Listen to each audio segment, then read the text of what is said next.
गोवंशीय जनावरांची अवैध वाहतूक करणारी गाडी पकडत असल्याच्या रागातून गोरक्षक अनिरुद्ध संतोष डोके वय वर्ष 19 आणि विनोद बारगजे दोघे राहणार लवजी खोपोली यांना धक्काबुक्की करत जीवे ठार मारण्याची धमकी दिल्याची धक्कादायक घटना खालापुरात घडली आहे। अनिरुद्ध आणि विनोद हे दोघे दुचाकीवरून खोपोली पेण मार्गावर प्रवास करत असताना शिरवली गावच्या हद्दीत ही घटना घडली। पोलिसांना घटनेची माहिती मिळाल्यानंतर बैलवाहक टेम्पोसह सर्वांना पोलीस ठाण्यात आणण्यात आलं। गोरक्षकांना धक्काबुक्की झाल्याचं समजताच परिसरातील बजरंग दल कार्यकर्ते मोठ्या संख्येनं पोलीस ठाण्यात जमा झाले होते।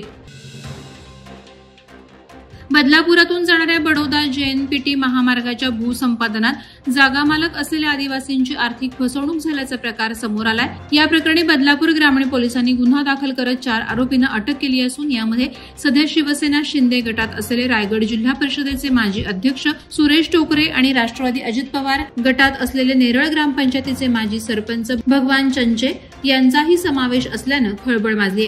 या भूसंपादनात 10 आदिवासी जागा मालकांच्या बँक खात्यात आलेले 74,50,000 रुपये आरोपींनी परस्पर स्वतःच्या आणि निकटवर्तीयांच्या खात्यात वळवल्याचा आरोप होत आहे।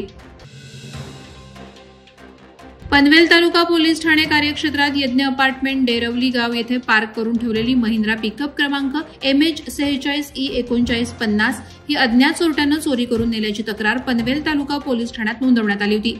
या प्रकरणी कौशल्यपूर्ण तपास करून कौशल श्रीरंग पाटील वय 22 वर्ष आणि रणजित रामप्रकाश सोनी वय 36 वर्ष राहणार कोपरोली उरण यांना अटक करण्यात आली। अटक आरोपींना दिनांक 7 फेब्रुवारीपर्यंत पोलीस कोठडी सुनावण्यात आली। अटक आरोपींकडून सुमारे 4 लाख रुपयांचा मुद्देमाल हस्तगत करण्यात आलाय। जासई ग्रामपंचायत सरपंच संतोष घरत यांचा 49वा वाढदिवस विविध कार्यक्रमांचं उद्घाटन करून साजरा करण्यात आला। डॉक्टर GD फाउंडेशनतर्फे मराठी शाळेत 6 दिवस आरोग्य शिबिर, एकटं घर स्मशानभूमीचे भूमिपूजन, ओपन जिमचं भूमिपूजन, रांजणपाडा स्मशानभूमी रस्त्याचं भूमिपूजन, रेल्वे कॉलनी येथे पाण्याची टाकी, जय अंबे मंदिरासमोरील परिसर सुशोभीकरण, ग्रामपंचायत हद्दीत CCTV कॅमेरे बसवण्याचं उद्घाटन, ग्रामनिधी फंडातून विधवा महिलांना निधी वाटप, माऊली नगर येथे साठवण टाकी, जासई नागा येथे मच्छी मार्केटचं उद्घाटन सरपंच संतोष घरत आणि इतर मान्यवरांच्या हस्ते करण्यात आलं। सरपंच संतोष घरत यांचा वाढदिवस दरवर्षी विविध कार्यक्रम करून मोठ्या उत्साहानं साजरा केला जातो। घणसोलीतील दत्तनगर आणि अर्जुनवाडी परिसरात मागील आठवड्यापासून गढूळ पाणी पुरवठा होत असून येथील नागरिकांनी ही बाब मनसे नेते बाळासाहेब शिंदे यांना सांगितली। शिंदे यांनी मनसे कार्यकर्त्यांसह घणसोली विभाग कार्यालयात धडक देत विभाग अधिकाऱ्यांना जाब विचारला। येत्या 2 दिवसात हा प्रश्न सोडवण्याचं आश्वासन यावेळी देण्यात आलं। येत्या 2 दिवसात हा प्रश्न सुटला नाही तर आम्ही याच गढूळ पाण्यानं विभाग अधिकाऱ्यांना आंघोळ घालू असा इशारा शिंदे यांनी अधिकाऱ्यांना दिला आहे। जीवनात आई वडील आणि गुरूंचं स्थान खूप उच्च असून त्यांचेच आशीर्वाद तुम्हाला यशाच्या शिखरावर नेतील असं मौलिक मार्गदर्शन अभिनेत्री सोनाली कुलकर्णी हिनं केलं। नवीन पनवेल शहरातील पिल्लेज महाविद्यालयामध्ये एलेग्रिया महोत्सवाचं शानदार आयोजन करण्यात आलंय। यावेळी अभिनेत्री सोनाली कुलकर्णीनं प्रमुख उपस्थिती दर्शवली।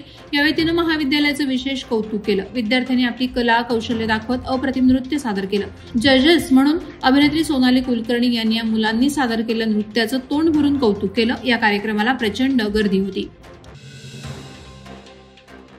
उरण फणसवाडी येथील सामान्य कुटुंबातील 6 वर्षीय परिधी प्रमोद घरते चिमुरडीनं नवा विक्रम केलाय। जगविख्यात बंदर घारापूर ते मुंबई गेटवे ऑफ इंडिया हे सागरी 12 किलोमीटर अंतर तिनं अवघ्या 6 तास 5 मिनिटात पोहून पार केलं।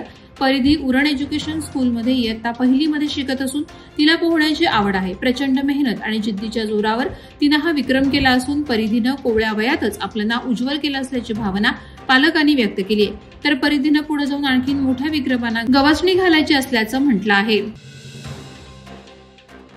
खालापूर तालुक्यातील ग्रामपंचायत अतकारगाव अंतर्गत आडोशी गावातील काही व्यक्तींनी फार्म हाऊस उभारण्यासाठी बेशुमार उत्खनन केल्याच्या तक्रारी समोर आल्या। ग्रामस्थांच्या तक्रारीत भूस्खलन होऊन दरड कोसळून तालुक्यात आडोशी आदिवासी लोकवस्तीत इर्शालवाडी सारख्या दुर्घटनेची पुनरावृत्ती होईल अशी भीती व्यक्त केली जाते। प्रशासन आणि सरकारकडून कोणतीही कारवाई होत नसल्याने आदिवासी बांधवांच्या जीवित रक्षणासाठी आणि न्यायासाठी वंचित बहुजन आघाडीनं आवाज उठवत आमरण उपोषण सुरू केलंय। खालापूर तालुक्यातील ग्रुप ग्रामपंचायत तांबाटीच्या उपसरपंचपदी शिवसेनेचे नितीन गजानन कदम यांची बिनविरोध निवड झाल्याने त्यांच्यावर अभिनंदनाचा वर्षाव होतोय। खालापूर तालुक्यातील आर्थिक सक्षम असलेली तांबाटी ग्रामपंचायत आहे। उपसरपंच शीतल पाटील यांनी उपसरपंच पदाचा राजीनामा दिल्याने रिक्तपदी एकमेव अर्ज आल्याने तांबाटी कार्यालयात आयोजित बैठकीत नितीन कदम उपसरपंचपदी बिनविरोध निवडून आल्याचं जाहीर करण्यात आलं। दक्षिण रायगड युवा मोर्चा जिल्हाध्यक्ष निलेश थोरे यांच्या प्रयत्नानं तळाशेड जिल्हा परिषद मतदारसंघात शेकडो उभाटा शिवसेना पदाधिकाऱ्यांनी प्रदेश कार्यकारी अध्यक्ष रवींद्र चव्हाण यांच्या उपस्थितीत भाजपमध्ये जाहीर पक्षप्रवेश केला। या पक्षप्रवेशामुळे तळाशेड जिल्हा परिषद मतदारसंघात भाजपानं जोरदार मुसंडी मारली। या पक्षप्रवेशामुळे साई पंचायत समिती गणामध्ये भाजपा निर्णायक भूमिकेमध्ये आली असून तळाशेड जिल्हा परिषद मतदारसंघावर दिवसेंदिवस भाजपाची पकड मजबूत होत असल्याचे अधोरेखित झाले आहे।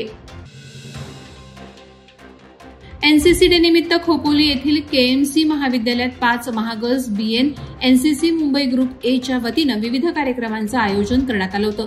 या प्रसंगी कर्जत प्रांताधिकारी प्रकाश संगपाळ, खालापूर उपविभागीय पोलीस अधिकारी विक्रम कदम, खोपोली प्रशासकता मुख्याधिकारी डॉ पंकज पाटील, पीएसआय पूजा चव्हाण आदी उपस्थित होते।